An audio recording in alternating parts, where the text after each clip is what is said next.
तो यहाँ हम पढ़ रहे हैं कि शमूएल बूढ़ा हो चुका है और उसके बच्चे जो है वो सही नहीं चल रहे और जो इस्राएल के वृद्ध लोग थे वो थोड़ा शमूएल से बात करने जाते हैं इस बारे में कि भाई तू भी पढ़ो ना जरा 5वां वचन। तू तो बूढ़ा हो चुका है और तेरे बच्चे तेरे रास्ते पे नहीं चलते, इसलिए तू हमें एक राजा युक्त कर दे। ठीक है, इस्राएल के इतिहास में कभी भी ऐसा नहीं हुआ कि एक न्यायी जिंदा है तभी एक राजा को मांगा गया। इतिहास हमेशा में ये बताता है कि एक न्यायी के मर जाने के बाद ही एक दूसरा न्यायी आता है। ये तो मुंह पे इंसल्ट हो गया शमूएल के। बोले कि तू बूढ़ा हो रहा है, जैसे नरेश मुझे हमेशा बोलता है तुम बूढ़ी हो रही हो अभी, जैसे कि तुम बूढ़े हो रहे हो, वैसे जाके मुंह पे बोल दिया कि तुम बूढ़े हो रहे हो और तुम्हारे बच्चे भी तुम्हारे नहीं मान रहे, तुम्हारे रास्तों पर नहीं चल रहे। तो यहाँ 2-3 चीजें देखनी जैसी है। एक तो एक राजा की मांग कर, ऐसा भी नहीं बोल रहे कि, ऐसा भी नहीं सोच रहे कि इसको मर जाने दो बाद में दूसरा। एक तो ये बात, तो जब लोग तुम्हारे मुंह पे आके ऐसे बोले कि तुम बूढ़े हो गए हो तो चिंता करने की बात नहीं है ना, बहुत सी बातें हैं उसके अंदर। दूसरा, शमूएल ने अपने आप ही वहां पर अपने बच्चों को खड़ा कर दिया, है ना। ये गलती हम भी करते हैं। हम सोचते हैं कि ये चर्च हमने स्थापन किया है तो नेक्स्ट कौन आएगा, अभी शैरन लीड करेगी या शिफा लीड करेगी, हम ये सोचते हैं। हम क्या करते हैं, जनरेशन टू जनरेशन जाने देते हैं, है ना। हम ऐसा सोचते हैं कि चलो ये पास्टर है तो अब पास्टर का बच्चा लीड करेगा। तो एक वहां गलती, वहां शमूएल ने परमेश्वर की, तो देखो कितने भी बड़े भक्त हो जाते हैं ना, कभी कभी भी हम भी गलती करते हैं। इसलिए एक बात समझना जरूरी है कि पास्टर हो या पास्टर के बच्चे हो, परफेक्ट नहीं हो, ये बात समझना जरूरी है। वो भी इंसान है, जरूर है कि इनको एक जिम्मेदारी दी गई है, पर इसका मतलब ये नहीं है कि ये पास्टर है तो शैरन सही चलेगी, शिफा सही चलेगी। इनकी जिंदगी में भी कमी घटी है, जैसे आपके बच्चों की जिंदगी में भी कमी घटिया है या दूसरे लोगों में भी कमी घटिया है। ठीक है, एलाई की जिंदगी से भी हमने यही देखा। एलाई अच्छा दास था पर उसके बच्चे सही नहीं निकले, खरे नहीं निकले। तो ये एक बात समझ के चलना जरूरी है ना। नया नियम कहता है, नए नियम में अगर आप आते हो तो नए नियम में एक पास्टर कैसा होना चाहिए उसके बारे में वहां पर वर्णन दिया हुआ है। अब एक डिसीजन के बाद कुछ कर नहीं सकते, पर जहां शमूएल को परमेश्वर को पूछना चाहिए था वहां शमूएल ने पूछा नहीं। अभी ये मेरा मुद्दा नहीं है, ठीक है। दूसरा, परमेश्वर का राज्य कोई हमारा पारिवारिक संपत्ति नहीं, परमेश्वर का राज हमारा पारिवारिक संपत्ति नहीं है। वो हम अपने बच्चों को देने के लिए, उसके लिए हमारे बच्चे तैयार होने चाहिए। ठीक है, अब वहां आप देखोगे बूढ़ा होना इश्यू नहीं है, बूढ़ा होना वहां मुद्दा नहीं है। उनको मुद्दा क्या है, राजा चाहिए। जब लड़ाई हो रही थी तब उनको संदूक चाहिए था। अब जब शमूएल आ गया उनकी जिंदगी में शांति ही शांति रही। अपने 7वें का लास्ट वचन पढ़िए ना जरा, 7वें का, रुको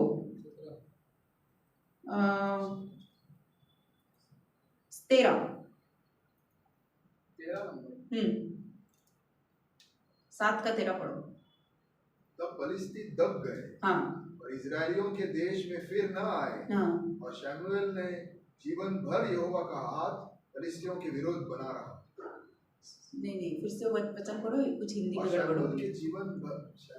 और शमूएल के जीवन भर, यानी शमूएल जब तक जिंदा था वहां क्या था, इस्राएल में शांति बनी। युद्ध के समय में संदूक चाहिए था, शांति के समय में राजा चाहिए। राजा की मांग रख रहे। ये भी नहीं बोल रहे वो वहां जाके, ये भी वो नहीं बोल रहे वहां जाके कि शमूएल तेरे बच्चे गलत कर रहे तो उनको सही कर।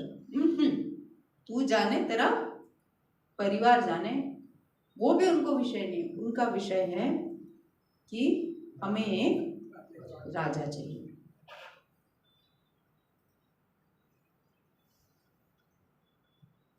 कभी कभी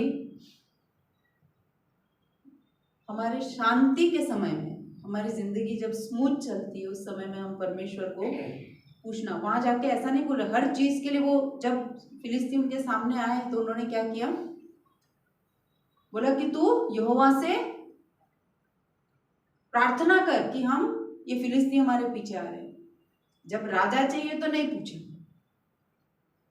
यानी जब हमें लगता है कि हमारी जिंदगी में कुछ हमें जरूरत है इस चीज की, ये चीज तो मुझे चाहिए ही चाहिए, तो परमेश्वर साइड में हो जाए। हम परमेश्वर को एक्नॉलेज नहीं करते। एक्नॉलेज हिंदी में क्या बोलते हैं? परमेश्वर का परमिशन नहीं लेते। ये शमूएल को जाके ये नहीं बोल रहे कि तू दुआ तो करके देख, परमेश्वर हमें राजा देगा क्या, तेरे बच्चे तो सही नहीं चल रहे, तू उनको सुधार और ये हमारे लिए दुआ कर। ये भी नहीं पूछ रहे वो। अब मुझे मुद्दे पे आते हैं। अब मुझे ये बात समझ में नहीं आई यहाँ पर कि परमेश्वर को गुस्सा होने की क्या बात थी। अगर वो एक राजा मांग रहे हैं तो परमेश्वर को गुस्सा होने की क्या बात थी वहां पर? परमेश्वर एक उनको राजा दे देता। परमेश्वर खुद राजा है ना। नहीं, परमेश्वर एक्चुअली वो शमूएल को बुरा मान के उनको हटा रहे थे। वहाँ पे एक राजा की इंसल्ट हो रही है, वैसे ही परमेश्वर भी अपने ऊपर ले रहे हैं। हाँ तो देखो वहाँ वो भी मुझे हटा के देवी देवताओं की पूजा कर रहे हैं। यहाँ पे दोनों की गलत फहमियां जा रही है। अच्छा एक बात, पहले वहां पर परमेश्वर शमूएल को क्या बोलता है? देखो शमूएल को ठेस पहुंची, कैसे पता चलता है? क्या बोलते हैं? फॉर 7वां का पढ़ो, for they have not rejected you. और यहोवा ने शमूएल से कहा, वे लोग जो तुझको तुझसे कहे मान ले, क्योंकि उन्होंने तुझको नहीं परंतु मुझी को निकम्मा जाना है। तुझको नहीं पर मुझको निकम्मा जाना है। एक्चुअली शमूएल का मन का दर्द परमेश्वर ने देख लिया कि वो ये सोच के आया कि मुझे तुच्छ समझ रहे, इतना साल मैंने इनके लिए काम किया, इनके लिए सब किया, तो परमेश्वर पहले उसको सांत्वना दे रहा है कि वो तुझे नहीं मुझे तुझ मान।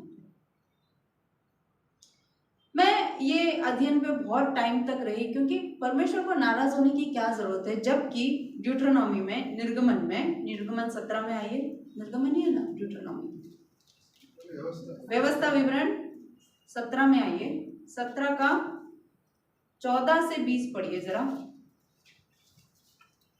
ये मूसा के द्वारा लिखी गई है, यानी शमूएल तक आए उससे पहले व्यवस्था के अंदर लिखी गई बातें हैं। पढ़ो। जब तू उस देश में पहुंचे, हाँ, जिसे तेरा परमेश्वर यहोवा तुझे देता है, और उसका अधिकार हो, और उसमें बसकर कि चारों ओर की सब जातियों के समान मैं भी अपने ऊपर राजा ठहराऊंगा, तब जिसको तेरा परमेश्वर यहोवा चुन ले, अवश्य उसी को राजा ठहराना। अपने भाइयों ही में से किसी को अपने ऊपर राजा ठहराना। अरे जब परमेश्वर खुद इनको बोल रहा है कि तू जब एक वादे के देश में सेटल हो जाएगा तो तू ही बोलेगा कि मुझे एक राजा चाहिए। सेंटेंस भी same to same Prabhu use कर रहा है वहां पर। वापस वो सेंटेंस पढ़िए ना, I will set a king, 14 का वर्ड, हाँ 14 का फिर से वो पढ़िए पूरा वर्ष। जब तू उस देश में पहुंचे जिसे तेरा परमेश्वर यहोवा तुझे देता है, और उसका अधिकारी हो, और उसमें बसकर कहने लगे कि चारों ओर की सब जातियों के समान मैं भी अपने ऊपर राजा ठहराऊंगा। क्या सेंटेंस में कोई फर्क है? पहला शमूएल 8 में वो क्या बोल रहे? राजा चाहिए। क्यों राजा चाहिए? सारे जातियों में जैसे राजा है वैसे हमको भी राजा चाहिए। तो ये तो पहले ही परमेश्वर ने मूसा को बोल रखा है, तो परमेश्वर नाराज क्यों हो रहा है? क्यों नाराज हो रहा है परमेश्वर? और वो परमेश्वर बोलता है वहां पर 15 में कि तब जिसको तेरा परमेश्वर यहोवा चुन ले, अवश्य उसी को राजा ठहराना। अवश्य परमेश्वर चुन ले, अवश्य उसी को राजा ठहराना, और अपने भाइयों ही में से ठहराना। किसी परदेशी को जो तेरा भाई न हो तू अपने ऊपर अधिकारी नहीं ठहरा सकता। पढ़ो 15, 16, 17, 18। और वो बहुत घोड़े न रखे और न इस मनसा से अपनी प्रजा के लोगों को मिस्र में से भेजे कि उसके पास बहुत से घोड़े हो जाएं, क्योंकि यहोवा ने तुमसे कहा है कि तुम उस मार्ग से फिर कभी न लौटना। और वो बहुत स्त्रियां भी न रखे, ऐसा ना हो कि उसका मन यहोवा की ओर से पलट जाए, और न वो अपने सोना चांदी बहुत बढ़ाए।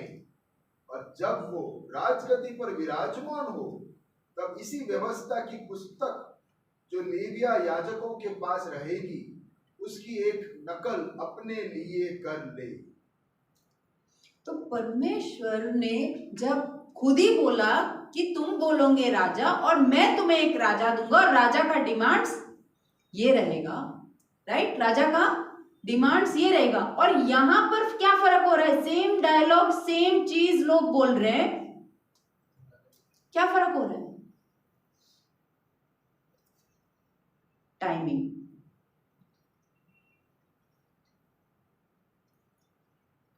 टाइमिंग का फर्क। आप ड्यूट्रोनॉमी 17 में, निर्गमन 17 में आप पढ़ोगे तो वहां लिखा है तब प्रभु खुद एक राजा को, और हम यहां क्या कर रहे हैं?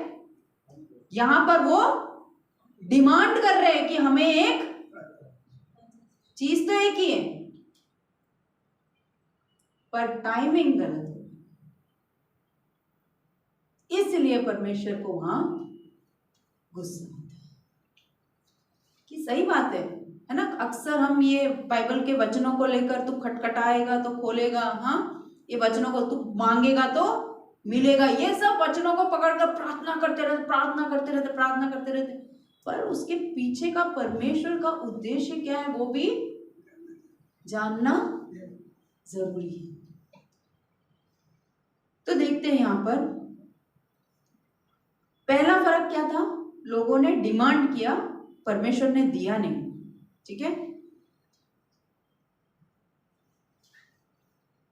परमेश्वर हमें कुछ वायदा करता है और हम उससे छीन कर लेना चाहते हैं।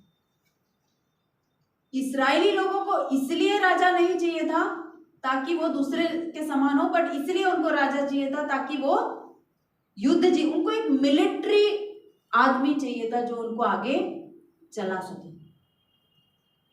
उनको परमेश्वर की महिमा से कोई लेना देना नहीं था, सिर्फ अपने आप पे उनका कंसंट्रेशन था।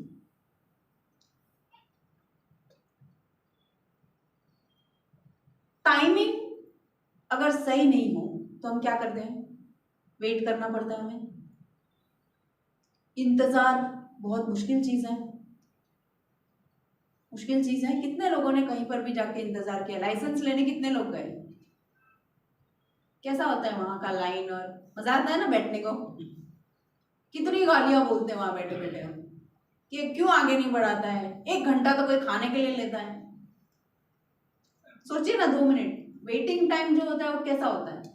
सिविल में जाओ, डॉक्टर के पास जाओ, कंटार जाते हैं। मेरे को किसी ने बीच में बोला कंटार जाते, बोलते ये रूम में जाओ, वो रूम में जाओ, वो रूम बोलते, वो रूम में पहुंचते बोलते ये रूम में जाओ, यानी पूरा हॉस्पिटल दौड़ाते ही रहते हैं। वेटिंग या इंतजार बहुत खतरनाक चीज है। बिन्नी शिफा को लेके जाते थे एक डॉक्टर के वहां पर, 2, 3, 4 घंटे तक बैठना पड़ता था लाइन में। बहुत गुस्सा आता था। एक बार तो झगड़ दिए कि बोले मैं कब से बैठा हूँ, दूसरों को तुम भेजे जा रहे हो, मेरी बच्ची बीमार है, उसको ले जाओ। सीधा डॉक्टर के रूम में पहुंच गए। वो कब बहुत उसको फीवर होने लगा और बहुत इंतज़ार अब नहीं हुआ, फीवर होके वो सो गई, उसको खींच आती थी बचपन में, तो सीधा डॉक्टर के पास ले गए। तो क्या होता है जब हम इंतज़ार नहीं करते, है ना? हमें बहुत सारी चीज़ों का इंतज़ार है। मैंने एक छोटा सा एक किसी को प्रचार करते हुए सुना, वो परमेश्वर को फ़ोन करती है, हेलो परमेश्वर, हाँ हाँ मुझे ये जानना था कि मेरा भविष्य, मेरे बच्चों का भविष्य, ये सब का क्या होगा? तो परमेश्वर सामने से जवाब देता है, अच्छा बाइबल पढ़ना पड़ेगा, अच्छा अच्छा, और पवित्र आत्मा भी है तो वो मदद करेगा। ओह ठीक है, पर परमेश्वर ये सब तो मुझे डायरेक्ट बोल देते थोड़ा आसान नहीं हो जाएगा? अच्छा तुझे जाना है, अच्छा ठीक है। हम चाहते हैं कि सब कुछ डायरेक्ट मुझे मिल जाए, मुझे पता चल जाना चाहिए परमेश्वर क्या चाहते हैं। तो जब हम वेट नहीं करते तो क्या हो जाता है पता है, हम अवसर को चूक देते हैं। जब ये लोगों ने सॉल को राजा चुना तो परमेश्वर ने भी उनको एक ऐसा राजा दिया जो देखने में बड़ा सुंदर, ऊंचा, इस्राएल में उसके जैसा राजा नहीं था, बोलते इतना सुंदर था। ऐसे एक राजा को चुन के दिया जो उनको देखने से ही मतलब है, दूसरे नगरों के राजा कैसे देखने में अच्छे हैं, हट्टा कट्टा है, 6 फुटिया है, बस मजा आ गया देखने को।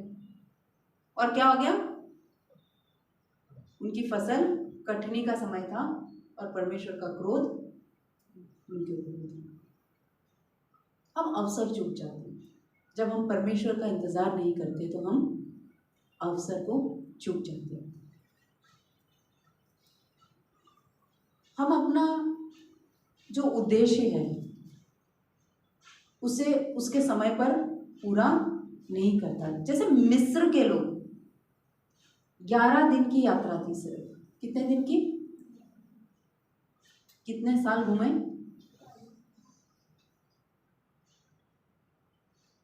आप में से कोई किसी चीज के लिए इंतजार कर रहे हैं? शादी कब मत बोलना, हो तो पेंडिंग रहने वाला, लाइन लंबी है उसकी। किसी चीज का इंतजार कुछ ना कुछ कर रहे हो, अगर मुझे एक अच्छी नौकरी मिले, मेरा घर एक अच्छा हो जाए, कुछ ना कुछ चीज का इंतजार हम कर रहे हैं कि कब मैं ऐसे प्रचार कर पाऊंगा, कब मैं ना गाना गा पाऊंगा, कब मैं एक इंस्ट्रूमेंट बजा पाऊंगा। किसी ना किसी चीज का हमें इंतजार है। अगर वो परमेश्वर के टाइमिंग के अनुसार का नहीं है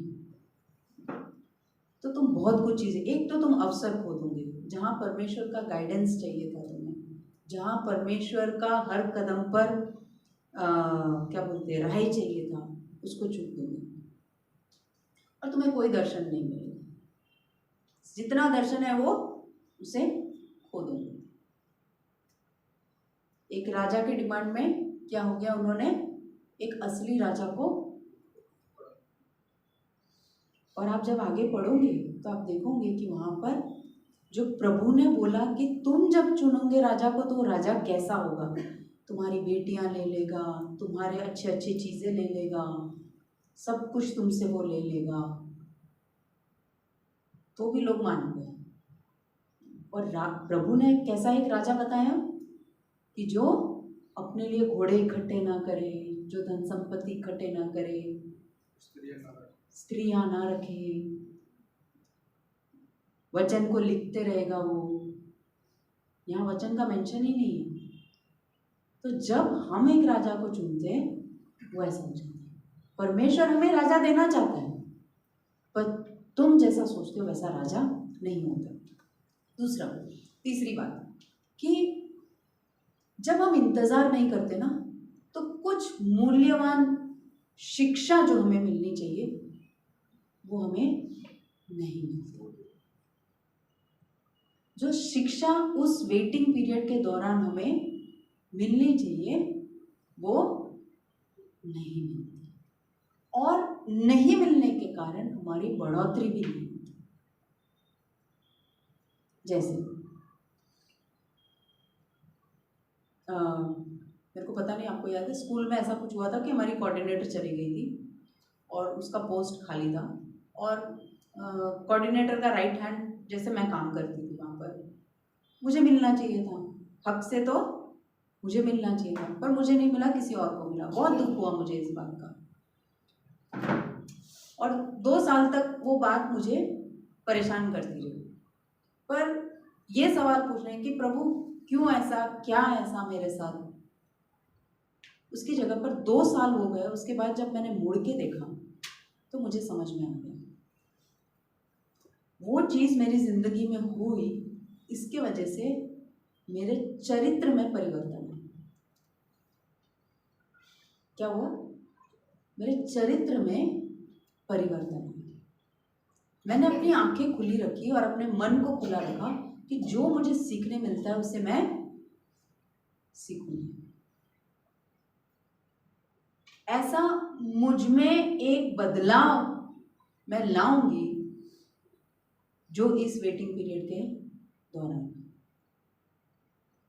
अक्सर जब हम वेट नहीं करते तो हमारा असली चरित्र निकल कर आता है। वेटिंग में रखो आपको थोड़ी देर, देखो बैंक में जाओ, कहीं पर भी जाओ, लाइन में खड़े होते लोग, वहाँ क्या होता है? हम लोग हनीमून पे गए थे तो ट्रेन में लाइन में ऐसे खड़े थे हम लोग, तो हम दोनों लाइन में खड़े थे। एक बच्चा हंसते खेलते आके वहाँ खड़ा हो गया, टिकट लेने के लिए खड़ा हो। बहुत लंबी लाइन थी माथेरान में, वो ट्रेन में वो नीचे उतरना पड़ता है। बच्चा आके खड़ा हो गया थोड़ी देर में बीच में, फिर उसके बाद थोड़ी देर कहते एक बड़ा आदमी आके खड़ा हो गया, बच्चे को हटा के वो खड़ा हो गया। तो विनय ने बोला ये क्या है? बोले बच्चा खड़ा था ना। हम हैरान हो गए। तो इंतजार किसी को पसंद नहीं, इंतजार में हमारा असली चरित्र निकल के आता है।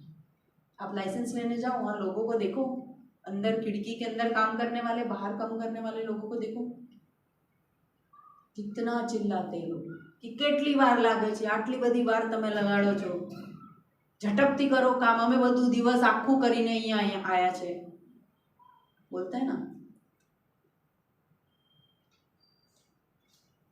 तो जो हमें सीख मिलना चाहिए वेटिंग पीरियड में, वो सीख अगर हम वेट नहीं करते तो वो सीख नहीं मिलेगी, ना हमारे चरित्र के अंदर कोई बदलाव आएगी। आप देखो ना, इन्हीं को ही देखो, इनको राजा मिल गया, इनके चरित्र में कोई फर्क आया? इनके चरित्र में कोई फर्क नहीं है। बट जब तक समूएल था तब तक इनकी जिंदगी में शांति थी, ना कोई परमेश्वर था, ना कुछ था। थोड़ा सा और इंतजार कर लेते तो दाऊद जैसा एक राजा शायद वहां पर आ जाता, जो परमेश्वर के हृदय के अनुसार था। वो भी पूरे हृदय के अनुसार नहीं था, उसकी भी अलग अलग टाइप की बीवियां थी, जिसके वजह से वो पाप में गिर गया। कभी भी वेटिंग पीरियड में, इंतजार के समय में हम इंतजार नहीं करते तो कांकेरिया में देखा है बीच बीच में सफाई होती है। क्यों सफाई होती है? उसके अंदर मच्छी की बदबू आती है। क्यों? ये सफाई करते हैं, फिर मच्छी आती है, फिर बदबू आती है। क्यों? क्यों? कोई भी तालाब हो, क्योंकि पानी का बहाव नहीं है उसमें। तालाब का पानी रुका हुआ पानी, और उसके अंदर हर तरह के कीटाणु और ये सब उगते हैं, और उसके वजह से उसके अंदर का ऑक्सीजन कम हो जाता है और मच्छियां मर जाती हैं। अगर हम परमेश्वर के लिए इंतजार नहीं करेंगे, उसका समय का इंतजार नहीं करेंगे, तो हम बहते पानी की तरह नहीं बनेंगे। परमेश्वर ने क्या बोला है कि तू अगर out of your belly will springs, out of your belly will come the springs of life. तुम्हारे बहते हुए नालों के समान होंगे, स्टैग्नेंट नहीं।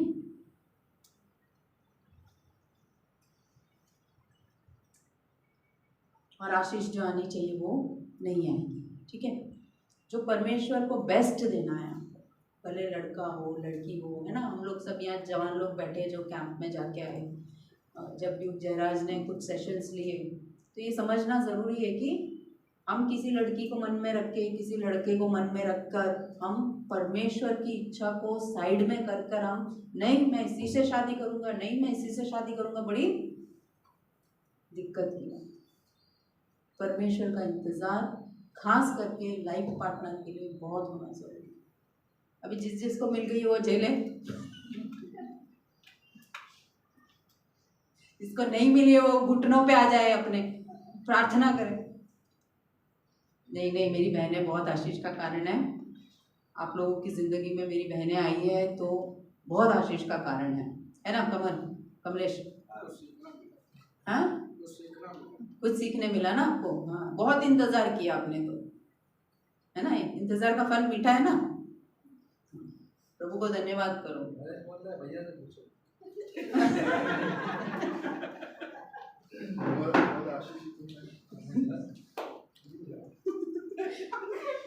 कोई गवाही सुनी हाँ, इनके बिना मजदूरी है। सही है।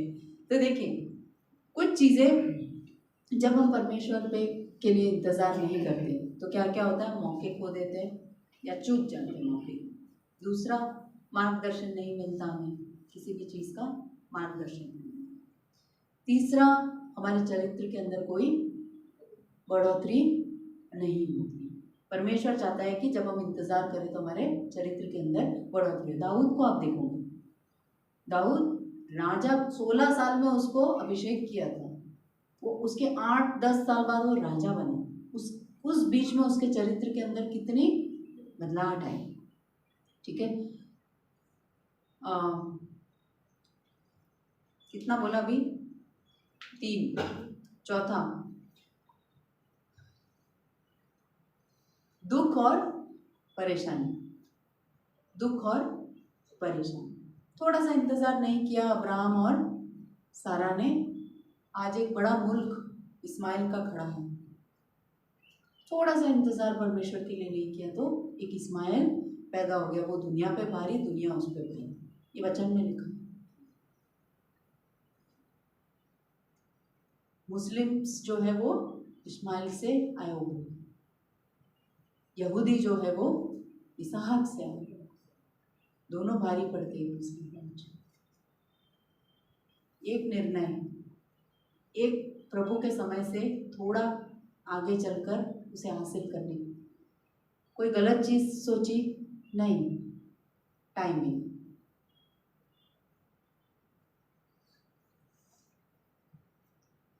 तो हमें क्या करना चाहिए?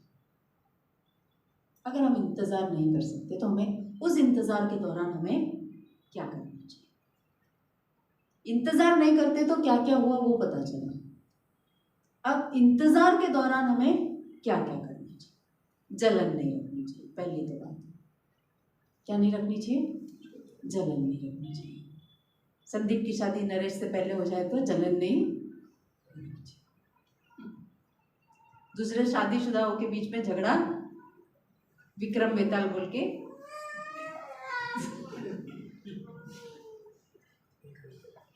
जलन नहीं रखनी चाहिए। इसके जगह पर अपने आप को परमेश्वर को सौंपना चाहिए। पढ़िए ना, जलन रखने से क्या होता है?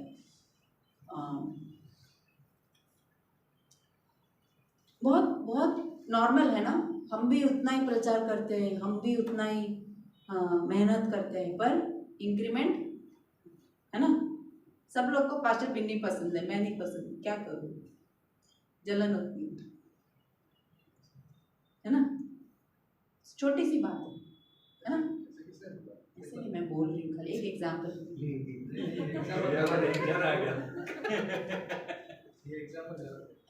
नहीं, एक एग्जाम्पल बोल रही हूँ। कोई मेरे पास नहीं आएगा, सब बिनी भैया के पास जाएंगे। परमिशन चाहिए तो उधर जाएंगे। अधिकार आपके पास ही है। मैं तो नो मम्मा मैं तो नो मम्मा हूँ। नो मम्मा समझते हो ना, कुछ भी मम्मा को पूछो तो नो नो मम्मा।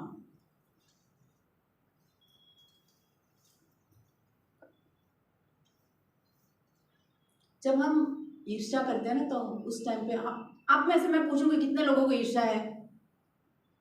जलन है, तो कोई जवाब नहीं देगा, क्योंकि कोई मानेगा ही नहीं। मैं तो किसी से जेलस नहीं होती हूँ। कोई मानेगा? कोई नहीं मानेगा कि मेरे को जेलस होता है। जेलस होता है, हमको जेलस होता है जब हम दूसरों के साथ अपनी तुलना करने लगते हैं, तो वो बताता है कि हमें कहीं ना कहीं जलन है। ऐसा बोलो तो जेलसी है, जेलसी, इसको जेलसी है, बहुत जेलस है मेरे से, ऐसे बोलते हैं। हिंदी में आ जाता है तो जेलस हो जाता है। कोई जलन होती है, जलन होती है, रोटी भी जल जाती है, जलांध्रु वांध्रु है। हमारे घर में ऐसे बोलते थे, जलांध्रु वांध्रु ऐसे बोलते थे। क्योंकि क्या होता है, मेरी बहन के लिए ड्रेस लाएंगे और मेरे लिए ड्रेस लाएंगे, मेरा ड्रेस तो मुझे चाहिए ही नहीं होता है कभी। मेरी पूरी नजर मेरी बहन के ड्रेस पे ही होती है। इतना हंसते हैं ना आज हम वो सोच के, कभी भी मम्मी ड्रेस लाएगी तो मेरे को मेरा ड्रेस तो अच्छा ही नहीं लगता, पर मेरी बहन का ड्रेस और मैं हमेशा उसके लिए अच्छा लाती हूँ, मेरे लिए नहीं लाती हूँ। दोनों का हाइट सेम था। हाँ, नहीं मतलब फिर क्या ना, फिर मेरी बहन बोलेगी ठीक है तू रख ले ये ऐसे।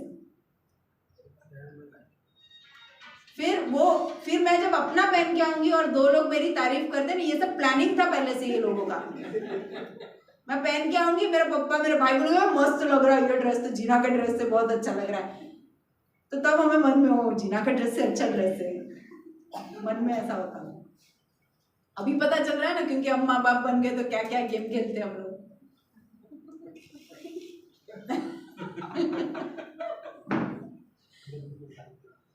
है ना, तो देखिए जलन तो होती है ना।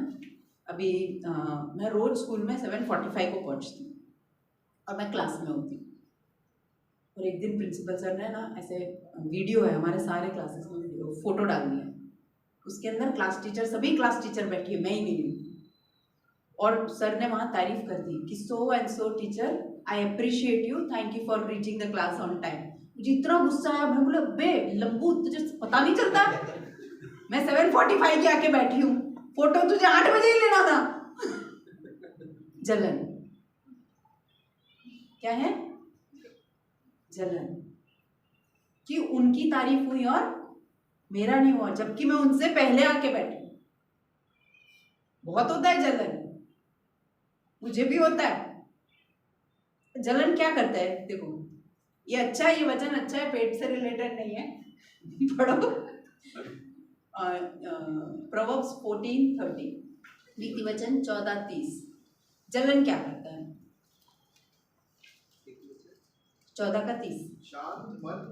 शांत मन तन का जीवन है। अच्छा मेरे पास भी है, शांत मन तन का जीवन है, परंतु मन के जलने से हड्डियां भी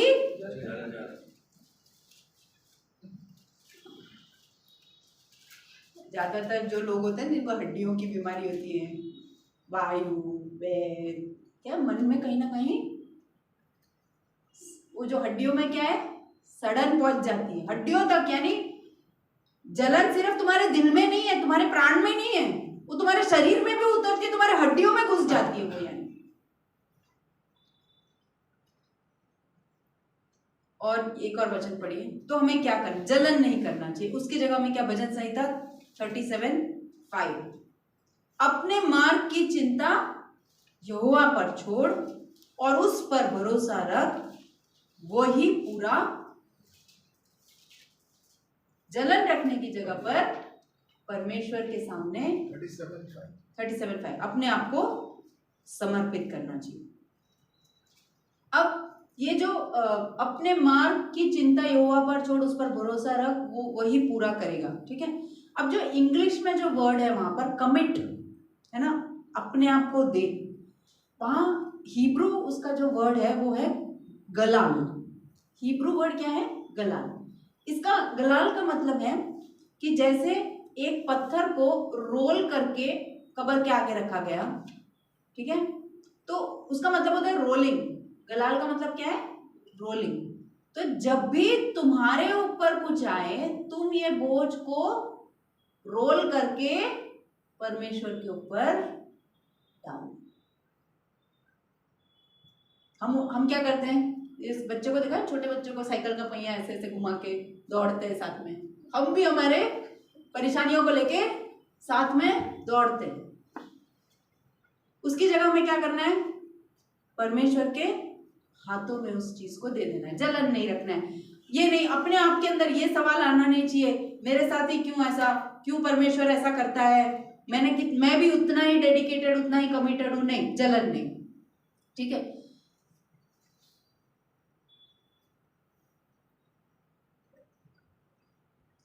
दूसरी बात, ये एक बात भी समझना जरूरी है कि अगर परमेश्वर आपको इंतजार करवा रहा है या नो बोल रहा है किसी चीज के लिए, मना कर रहा है किसी चीज के लिए, इसका मतलब ये नहीं है कि वो तुम्हें तिरस्कार कर रहा है। इसका मतलब ये है कि तुम्हें वो एक नया मार्गदर्शन देगा वहां पर, ठीक है।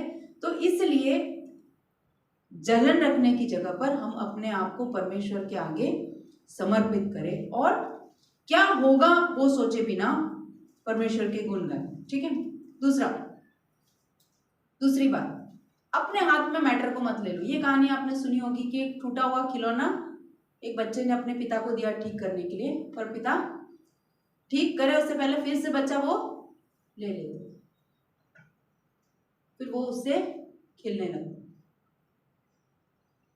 चीजों को अपने हाथों में मत लो, आप कंट्रोल मत करो, ठीक है। परमेश्वर का टाइम है, परमेश्वर ने मुझे वादा किया है कि तू कभी, परमेश्वर के संत कभी भी किसी के आगे भीख नहीं मांगेंगे। They will lack no good thing. तो मुझे इंतजार करना, हमें इंतजार करना, टाइम आएगा। टाइम के ऊपर धीरे धीरे अपने हाथों में चीजों को ले लेने से क्या होता है? अब्राहम सारा को देख ही रहे हो। और कौन सा बाइबल का एग्जाम्पल आपको याद है? समुएल का, राजा को हाथ में अपने हिसाब से काम कर रहे हो। और क्या याद है आपको? बाइबल में ऐसे कितने कैरेक्टर्स, कितने ऐसे लोगों को आप जानते हो जो समय से पहले परमेश्वर के लिए कुछ करना चाहते हैं?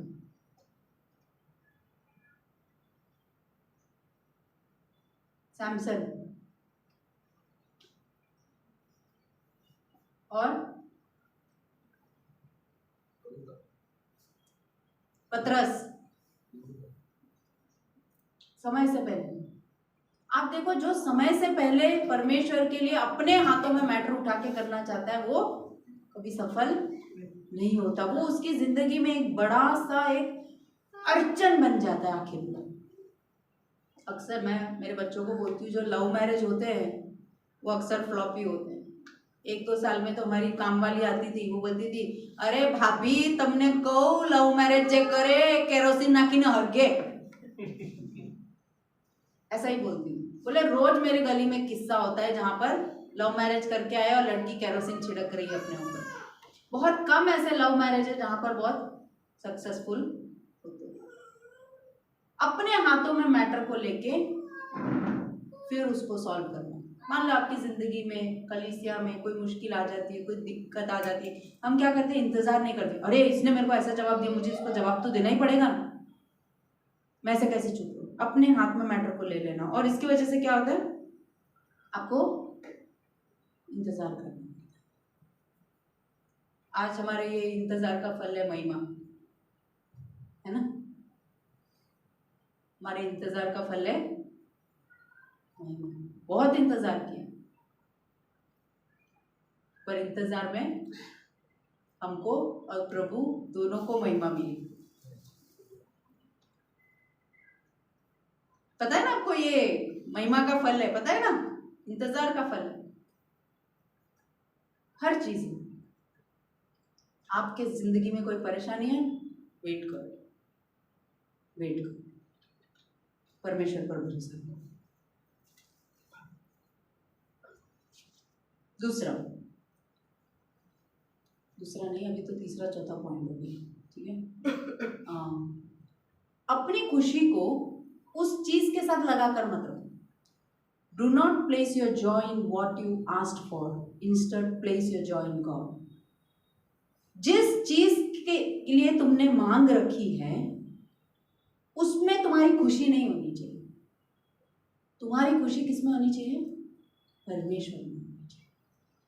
अक्सर हमारा क्या होता है कि हम इंतजार करते रहते और फिर वो चीज़ जब होती नहीं है तो क्या हो जाता है? हमारा जॉय, हमारा आनंद गायब हो जाता है, हमारी खुशी गायब हो जाती है। क्यों? क्योंकि हमने परमेश्वर से ज्यादा उस चीज के ऊपर मोह रखा। पता है, इंतजार करने के तरीके, आप इंतजार ऐसे मत करो। आप है ना, रेलवे स्टेशन पे कोई आता है तो आप क्या बैठ जाते हो ऐसे इंतजार करके? नहीं, आप वहां घूमते हो, देखते हो, मोबाइल पे देखते हो। इंतजार में क्या करते हो? आप स्टेशन मास्टर से लड़ते हो, ट्रेन आया नहीं, मैं 1 घंटे से आके खड़ा हूँ, क्या वेट करोगे, आएगा अभी आएगा। ट्रेन का इंतजार करने का बहुत मजा आता है, क्योंकि ट्रेन आता है ना, सब कैसे खड़े, तब तक कोई कुछ नहीं, सब आराम से जूस पी रहे, खाना खा रहे, कोई टेंशन नहीं। तो जैसे ट्रेन आ जाता है तो हमारा जो मोह जो उसमें है, हम ऐसा तो ट्रेन कब आएगा, सामान लेके घूमते नहीं है ना, एक जगह रख देते, ट्रेन आएगा तो चढ़ जाएंगे, कोई दिक्कत। यह चीज हमारे आत्मिक जिंदगी में बहुत दिक्कत होती है हमें करने को। जैसे नरेश भाई इंतजार कर रहे हैं, सोचे मैं सबकी हो गई, मेरी नहीं हो रही, सबकी हो गई, मेरी नहीं हो रही। तो आप सोचो उस दौरान प्रभु आपको एक शायद पिता बनाने की तैयारी में है। प्रभु बोल रहे तेरे अंदर पिता का ये गुण नहीं है, तू पिता बन जा, है ना। जो भी और भी चीज है ऐसी आपकी जिंदगी में, मैं दूसरा एग्जांपल लेने वाली थी, आई जस्ट स्टॉप्ड इट। इंतजार, प्रभु आपका चरित्र को बदल रहा है वहां पर। तो अपनी आनंद को, अपनी खुशी को उस चीज के साथ नहीं रखो, बल्कि परमेश्वर पर भरोसा है।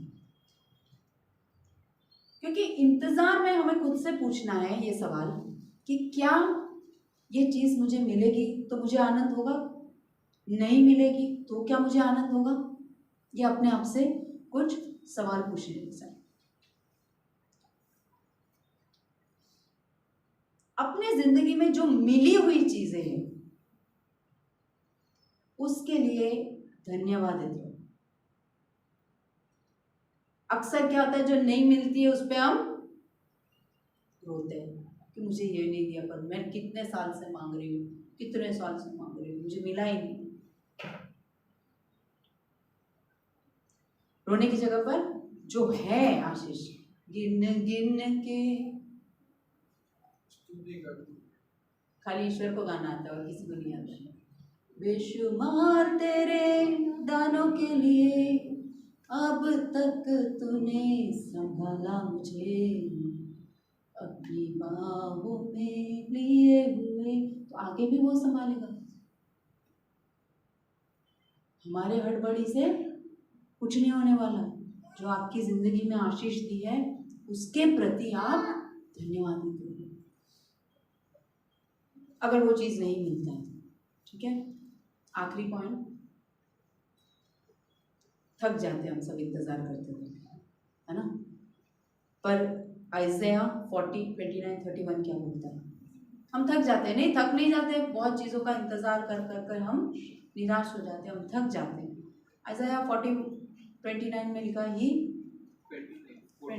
आइज़ाया 40:29-31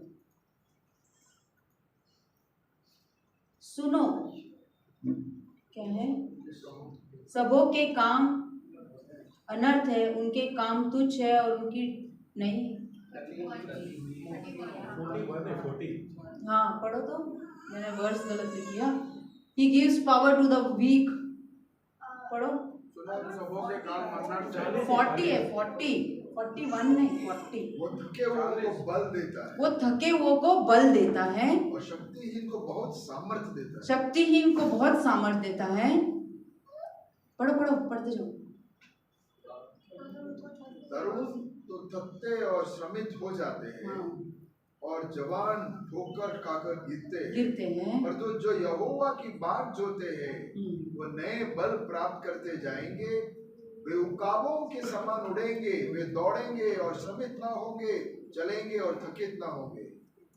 कोई कारण ही नहीं है हमारे पास थके होने का कि हम थक गए, अब नहीं होता। 20 साल, 25 साल, 40 साल इंतज़ार करते रहो।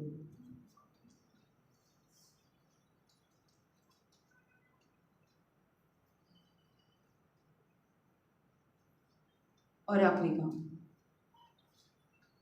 इंतज़ार के समय में परमेश्वर का काम करते जाओ।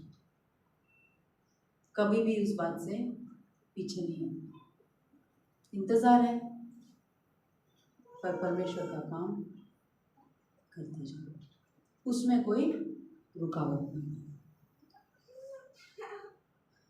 तो टुक में कुछ बातें फिर से रिपीट करूँगी। जब इंतज़ार होता है या जब हम इंतज़ार नहीं करते तो क्या क्या होता है। इंतज़ार जब हम नहीं करते तो हम अक्सर चूक जाते हैं, सही मार्गदर्शन हमें नहीं मिलता है, हम आत्मिकता से बढ़ते नहीं, हमारे चरित्र के अंदर कोई बढ़ोतरी होती नहीं। एक चेक करने का सबसे अच्छा तरीका है, पिछले महीने से ये महीने में मेरे चरित्र में क्या सुधार है। अभी बीच में हमारे टीचर्स के बीच में कुछ हुआ था, तो मैं अपने आप को ऐसे ट्रेन कर रही थी कि मैं भले कुछ भी हो जाए मेरा आवाज़ ऊंचा नहीं होना चाहिए और मेरे को अपने इमोशंस को कंट्रोल में रखना चाहिए। पर जब वो सब चीज़ें हो गई, फिर मैंने मेरी एक फ्रेंड से पूछा कि यार मैंने कैसा रिएक्ट किया। उसने बोले थोड़ा ज़्यादा लग रहा था, ऐसा लग रहा था बहुत गुस्से में हूँ, आप 2-3 साल का साथ में निकाल रहे हो ऐसा लग रहा है।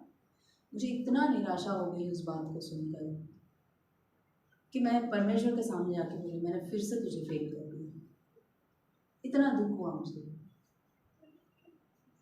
कि खुद को मैं, मेरे चरित्र को, जब कोई परिस्थिति आती है मेरा आवाज़ अपने आप ऊंचा हो जाता है, उस चीज़ को मैं ठीक नहीं करता। बहुत मुझे दुख हुआ इस बात कि परमेश्वर मैं फेल हो गई। 2 साल मैं सोच रही थी मैं अपने आप को ट्रेन कर रही हूँ, बहुत सारी चीज़ें बदली, पर फिर एक सिचुएशन आ गया, आवाज़ ऊंचा। बहुत दुख हुआ इस बात का। तो चरित्र में एक बदलाहट,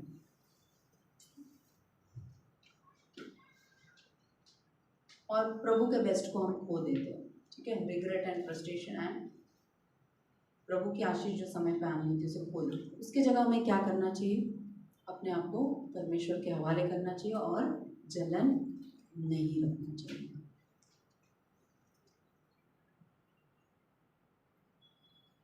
अपने आप के हाथों में कोई भी मामले को ले लेना नहीं चाहिए, बल्कि परमेश्वर के लिए काम करते रहना चाहिए।